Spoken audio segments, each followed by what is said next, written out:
Hey guys. So in this session of SAT prep, we are going to focus on linear functions, and also we're going to talk about rates, which are kind of related, ratios, and percents. Okay. So the document that I'm using here is attached to this as well. So if you want to print and write it out, you might want to pause and do that now, or you should be able to just add text boxes, or if you have like Kami, draw on top of these Google Slide notes, okay? So just a couple of reminders. This is like Algebra 1, 8th grade math stuff, but you do revisit it in geometry and Algebra 2 a bit.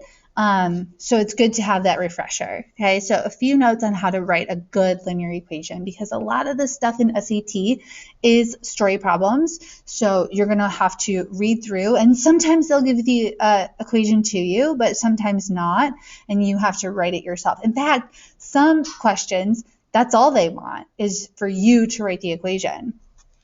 So to tell in words if something is linear, it's going to be a number that is added or subtracted over and over and over again.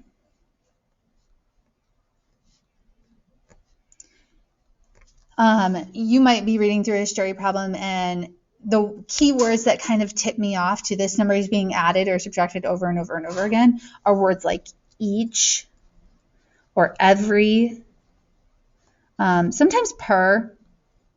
So things like that will tell me, okay, this is happening over and over and over again. I can tell if something is linear from a table. Also, kind of if they're adding the same amount every time. So as I look through the y values and as I look through the x values, they're consistently adding the same number or subtracting the same number over and over again. So add or subtract the same numbers, or the same number to y's, and then separately add or subtract the same numbers to x's. So like, if you see that the y's are 2, 4, 6, 8, then they're all getting added 2. And then the x's might just be 0, 1, 2, 3, 4. And so you're just adding 1. That's okay if the x and y are being added by different amounts, because really that's slope, like low key, that's slope. But you need to add the same number each time in the y column and the same number each time in the x column. Graph's kind of easy. If you're looking at a picture of a graph, you know that it's linear because it's a line.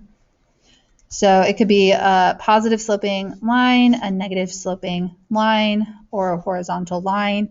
I guess kind of a vertical line is linear, but it's also got undefined slope and it's not a function, so that's kind of like hairy stuff. And then lastly, I can tell that an equation is linear if a couple of things happen to x. So it's all about x, and x must be to the first power, which will kind of just look like it has no power, like right now. If you notice that it has an exponent, it's not linear. Also, if x is in the exponent, it's not linear. Also, again, still about x, can't be in a denominator or in a root, because really a root is like a low-key exponent. It's like to the half power. So x cannot be in the denominator of a fraction. Have I told you guys yet that I suck at spelling? You're probably going to notice that. Denominator. I'm going to sound it out. Okay. Now, there are different ways that we can write the equation of a line too. Generally, like for SAT purposes, I want to say that they generally put it in slope-intercept form, which is probably the one that you recognize most often as y equals mx plus b, because most teachers love that form. It's not my fave. It's fine. But it's really good because m is your slope, But in terms of the story problem, like they're often not going to tell you about slope. They're going to tell you about rate of change, or it's going to be like looking for one of these over and over again numbers, or each or every or something like that. And then B is your y-intercept. But in terms of a story, like they're not going to straight up tell you like, hey, your y-intercept is this. They're going to say like the starting amount or starting value. And the reason that the y-intercept is a starting value is because that's 0 on the graph, like x value is 0, and so that is where like time begins or something begins. And so that's why it's really good starting value. So a really good example of a basic story problem is an airplane with no fuel, weighs 2,575 pounds. Each gallon of gas added to the fuel tank weighs 6 pounds. So each goes with the 6, so that's my over and over again number. Like every time I add a gallon, I'm adding 6 pounds. Like the story of this problem is the weight of a plane. So 6 each gallon is my slope. No fuel means like at its base, at the beginning, when I was 0 fuel in, I weighed 2,575.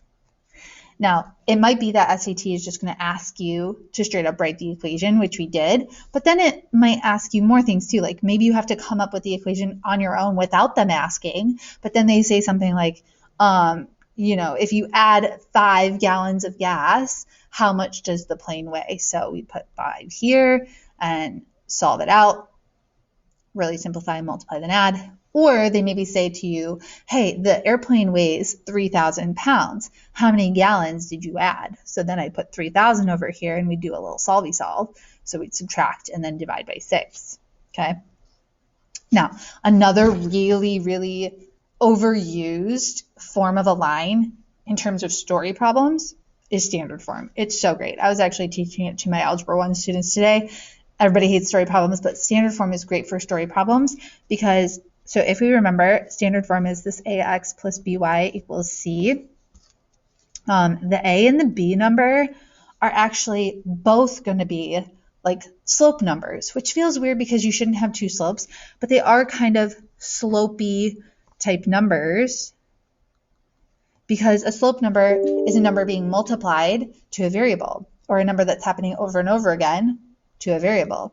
And so this is super good. It feels like it's giving you too much information because it's giving you 2 slopes, but it's like the rate of change for one variable and the rate of change for another, which makes it really good for story problems because you can have 2 variables that are both changing at the same time. So that's why we end up using standard form a lot with linear equation word problems. Now C over here is going to be a total, right? And that just kind of makes sense. And it's going to be a number. They're going to say like stuff adds up to this total, or, you have this much total or whatever. Like I think it'll be pretty obvious that that is your total, which is another good hint that you should probably use standard form. So a really good example of something like that, you're purchasing plants and you have $30 to spend total. Small plants cost $2 each and large plants cost $6 each. And so again, I can see those each words as being over and over again words. Every time I buy a small, I'm going to spend 2. Every time I buy a large, I'm going to spend 6. So 2x plus 6y equals 30 would be a really good equation here. The only suggestion I might make is instead of using x and y, we can use a little bit more descriptive variables. So like maybe 2s to remember that 2 went with small plants, and 6l to remember that 6 goes with the large plants. Just because, again, like if they're only asking me for the equation, no biggie. But if they ask later, like, okay, if you buy 2 small plants, how many large plants can you get? So I put 2 here, and I just want to remember. And so choosing S to remember small plants is kind of a good way for me to be able to solve quickly later. And then the last form, which is not very often used, but I think it's still good. It's actually kind of better than slope-intercept form. Slope-intercept form, you have to use a very specific point. With point-slope form, you can use any point. It doesn't have to be the y-intercept. So point-slope form, though, is like totally underrated. So it's y minus y1 equals m parenthesis x minus x1. Or sometimes you might see it where the y has been moved over, or they use letters like y equals a parenthesis x minus h plus k, where this is just your starting point. This is just your starting point. And it doesn't have to be like a starting, like a beginning, like 0. It can be any point. And a or m is just your slope. So they're going to give us a slope number, hopefully, or a rate of change, or an over and over again number.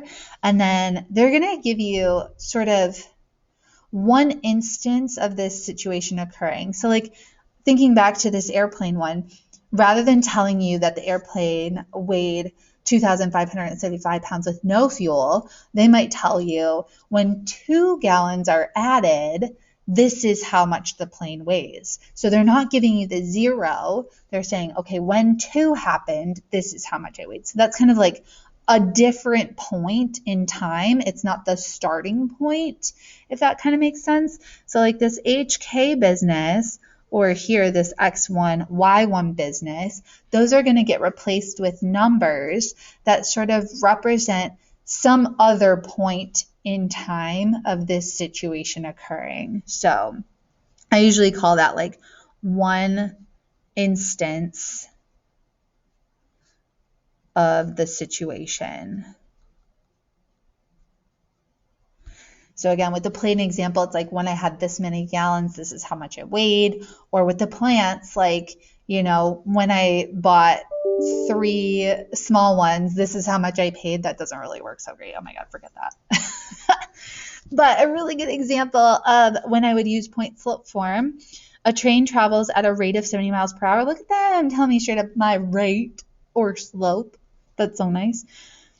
But then here, 2 hours after leaving the station, it was 210 miles from the destination. So they're not telling you right at 0 time where you were, because like you were there. But 2 hours in, this is how far you have traveled, or this is how far you are from your location, rather. So this is kind of the 2 and the 210 right there.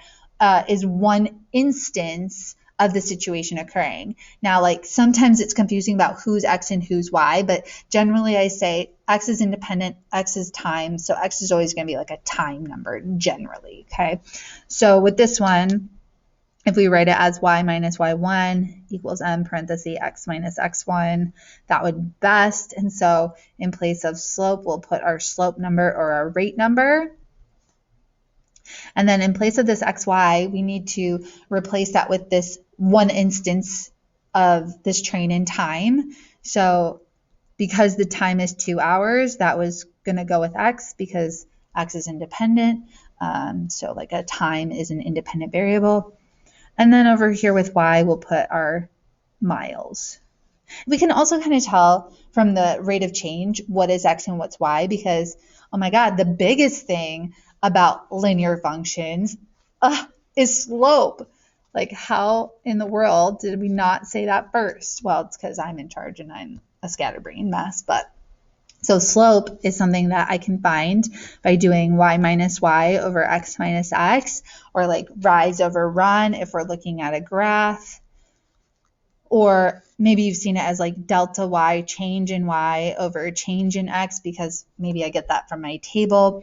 But when we see that right here, they're kind of showing you that on top is miles. So y has to be miles. And then on the bottom of the fraction is hours. So x has to be in hours. Now, one other thing to mention too, while we're talking about slope, there is one other minor form of a line, and it's called direct variation. And the reason that it's kind of different than all these other forms of a line is because it doesn't have like a weirdo starting point. Like it doesn't have a y-intercept, so it always goes through 0.